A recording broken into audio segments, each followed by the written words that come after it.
नमस्कार। मैं गायत्री पुत्र रोहित आपको गणेश चतुर्थी की ढेर सारी शुभकामनाएं देना चाहता हूँ। इसी गणेश चतुर्थी के पावन अवसर पर मैं आपको 3 रोचक कहानियां और कथाएं सुनाना चाहता हूँ, जो हमारे आज के जो थीम से जुड़ी हुई है। जिसका पहला अध्याय हम शुरू करते हैं द्वारका से। माना जाता है कि श्रीमद् भागवतम में एक ऐसा भी एक अवसर आया था जब भगवान श्री कृष्ण ने एक दूसरा रूप धारण किया था, और उस दूसरे रूप की पूजा और उसकी भक्ति महाराष्ट्र में बहुत ही सुप्रसिद्ध है, और उसी के साथ साथ कर्नाटक में भी उनको उस रूप में पूजा जाता है। जी हाँ, हम बात कर रहे हैं भगवान कृष्ण के विट्ठल अवतार के अध्याय के बारे में। तो आइए मैं आपको ले चलता हूँ उस अध्याय में, जहाँ हम सुनेंगे उस कथा को जहाँ भगवान श्री कृष्ण ने विट्ठल अवतार धारण किया था। अध्याय 1, द्वारका में श्री कृष्ण लीला और विट्ठल अध्याय की शुरुआत। तो ये उस वक्त की बात है जब भगवान श्री कृष्ण माता रुक्मिणी के साथ द्वारका में निवास कर रहे थे अपने महल में। और हमेशा की तरह माँ रुक्मिणी भगवान श्री कृष्ण को, क्योंकि झूले पे बैठना बहुत पसंद था, वो उनके लिए अपने हाथों से झूले को फूलों से सजा रही थी। और उनके मन में ये इच्छा थी कि वो और भगवान श्री कृष्ण उसी झूले पर बैठेंगे, और वो भगवान श्री कृष्ण को बांसुरी बजाते हुए सुनना चाहती थी। तो इसलिए वो अपने प्रेम और आस्था और अपनी पूरी भक्ति और निष्ठा से उस झूले को फूलों की माला से सजा रही थी। होता यह है कि कुछ क्षण बाद भगवान श्री कृष्ण और राधा मिलते हैं, और वो उसी झूले पर बैठते हैं, और उसी झूले पर भगवान श्री कृष्ण अपनी बांसुरी की मीठी आवाज से राधा को मंत्रमुग्ध कर देते हैं। होता यह है कि उसी दौरान माँ रुक्मिणी वहां आ जाती है, और ये देखकर कि भगवान श्री कृष्ण उसी झूले पर बैठे जो झूले को उन्होंने सजाया था, और उसी झूले पे उनके साथ राधा बैठी है, ये देखकर उनको बहुत ही क्रोध आता है। और उसी क्रोध में वो भगवान श्री कृष्ण से रूठ जाती है, और उस गुस्से में और उस क्रोध में, क्रोधावेश में, जो द्वारका में मतलब जो उनका महल होता है वो धीरे धीरे भस्म और अग्नि से जलने लगता है। ये प्रसंग देखकर भगवान श्री कृष्ण अपनी मुरली बजाना रोक देते हैं, और उसी के साथ साथ वो माँ रुक्मिणी को गुस्से में और क्रोध में देखकर बहुत ही चिंतित हो जाते हैं। वो उन्हें रोक नहीं पाते, लेकिन वो कोशिश करते हैं कि उन्हें समझाने की, लेकिन उनके पास कोई और दूसरा विकल्प होता नहीं उस वक्त। और ये प्रसंग देखकर राधा भी बहुत चिंतित हो जाती है। ऐसा होता है कि उसी क्षण माँ रुक्मिणी वहां से क्रोधावेश में निकल जाती है, और वो गुस्से में द्वारका छोड़कर दंडकारण्य वन में आ जाती है वहां से। और हम ये देखते हैं कि माँ रुक्मिणी द्वारका छोड़कर दंडकारण्य में आकर बस जाती है। हमें ये नहीं भूलना चाहिए कि माँ रुक्मिणी और राधा ये और भगवान श्री कृष्ण की 16,000 सहित विवाहिता सारी आदिशक्ति स्वरूपा और आदिशक्ति के ही अवतार है। जब क्रोध में माँ रुक्मिणी द्वारका छोड़कर दंडकारण्य वन में आके रहने लगती है, तभी भगवान श्री कृष्ण उनको मनाने की और उनको ढूंढने की बहुत सारी कोशिशें करते हैं। उसी कोशिश के स्वरूप ही भगवान श्री कृष्ण द्वारका छोड़कर अपने गरुड़ पर विराजमान होकर उन्हें ढूंढने के लिए प्रस्थान कर देते हैं।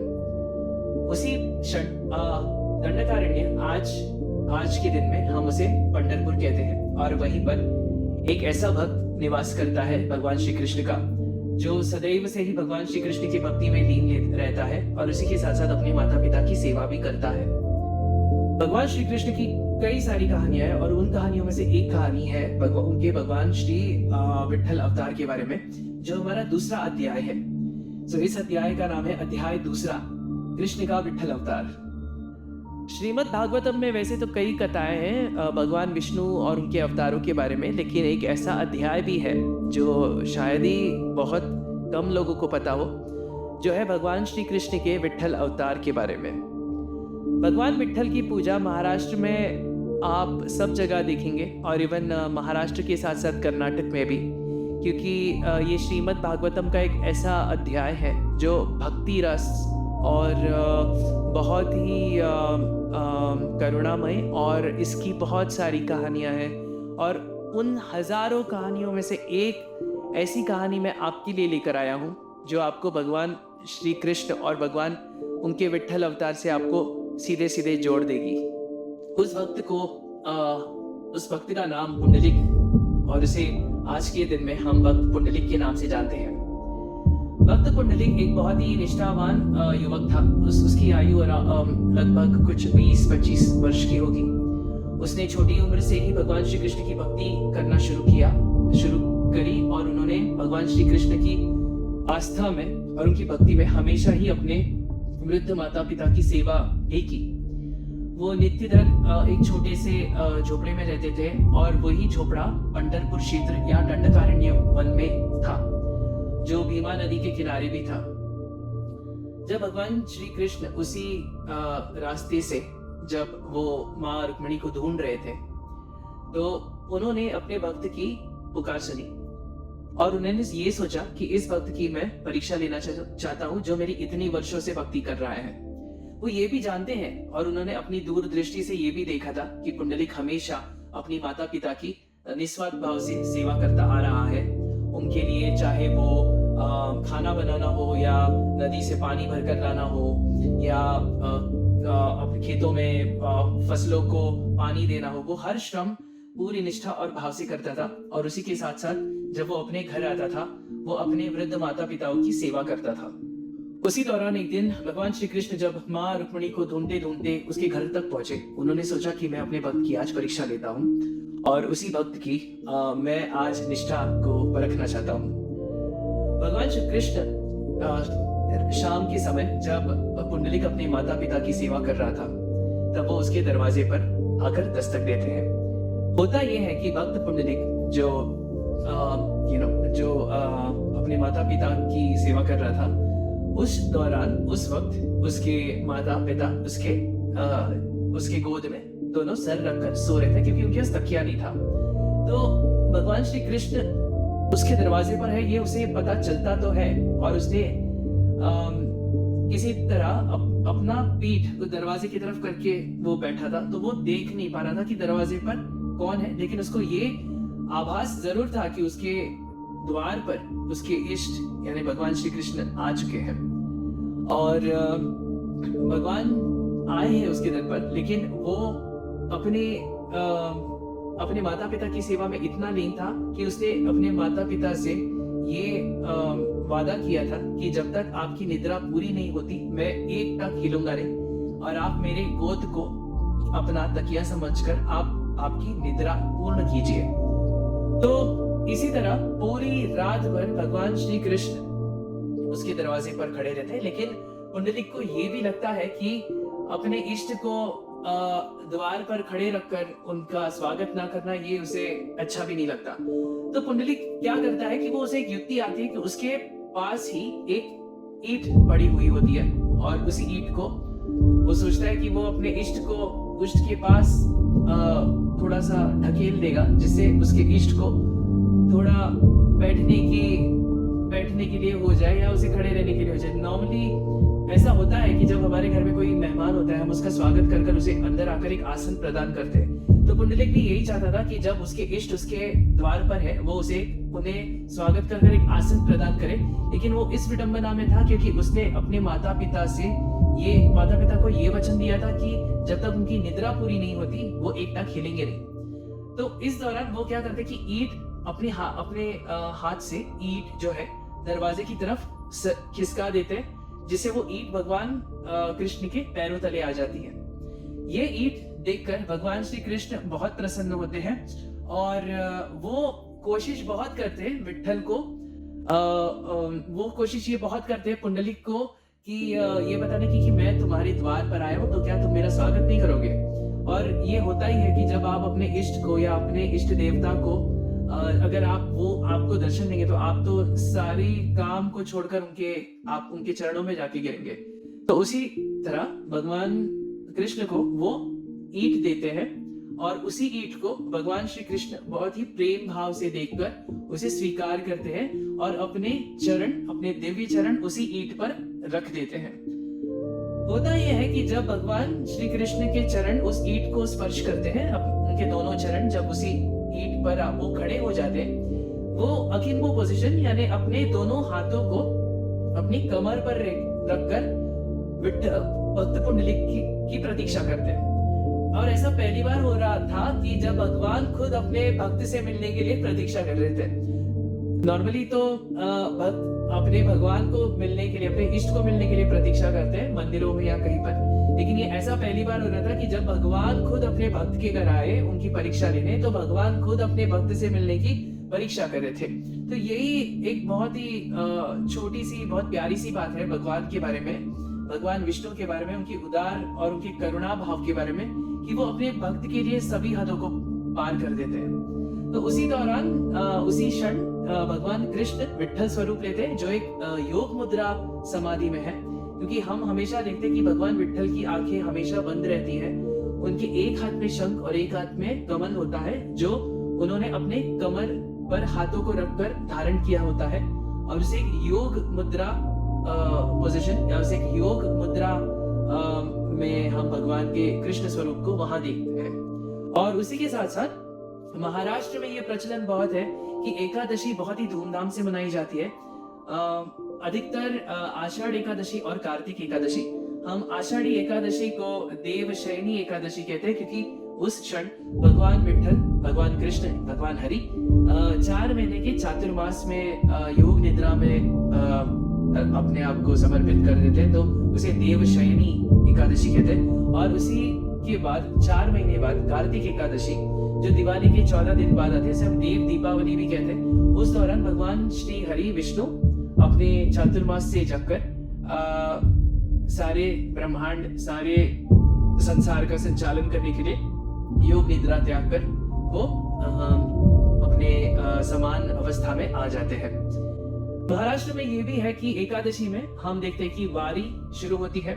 उसमें कहीं बहुत सारे महाराष्ट्र के विभिन्न भागों से लोग पालकी लेकर आते हैं, और एक जत्रा या एक मेला जैसा लग जाता है पंढरपुर में।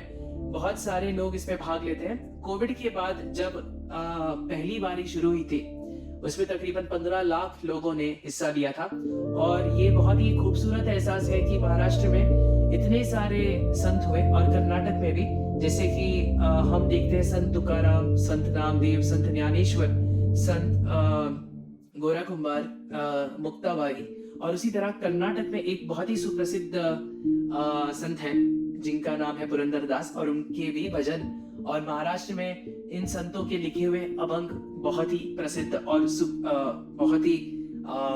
बहुत ही फेमस है। और लोग उन्हें भागवत, श्रीमद् भागवतम के एक अध्याय में उसका बहुत ही प्रयोग किया जाता है। तो ऐसे भगवान श्री कृष्ण ने विट्ठल अवतार धारण किया था, और आज भी महाराष्ट्र के पंढरपुर में भक्तों का तांता लगा रहता है भगवान श्री विट्ठल के दर्शन करने के लिए। और उसकी एक अच्छी बात यह है कि अगर आप भविष्य में कभी भी पंढरपुर जाओ, तो आप, ये एक ऐसा मंदिर है जहाँ पर आप अपने इष्ट को छू सकते हो और उनके गले मिल सकते हो। तो ये है भगवान विट्ठल की महिमा। और इसी के साथ साथ हम गणेश चतुर्थी के इस दूसरे अध्याय को यहाँ पर हम समाप्त करते हैं।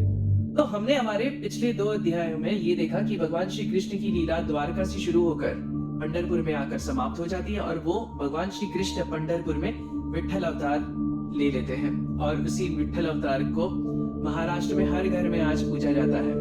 लेकिन क्या आपको पता है कि भगवान श्री कृष्ण के बारे में ये बात जो भगवान श्री कृष्ण को भगवान श्री गणेश से भी जोड़ देती है?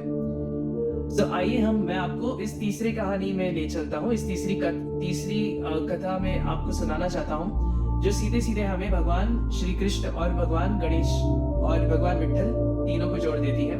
वैसे तो भगवान श्री कृष्ण और भगवान विट्ठल तो एक ही है, बट उनके नाम अलग है। तो आइए मैं आपको इस कहानी में ले चलता हूँ। अध्याय 3, भगवान विट्ठल श्री कृष्ण का गणेश जी से संबंध। इस कहानी में मैं आपको ये बताना चाहता हूँ कि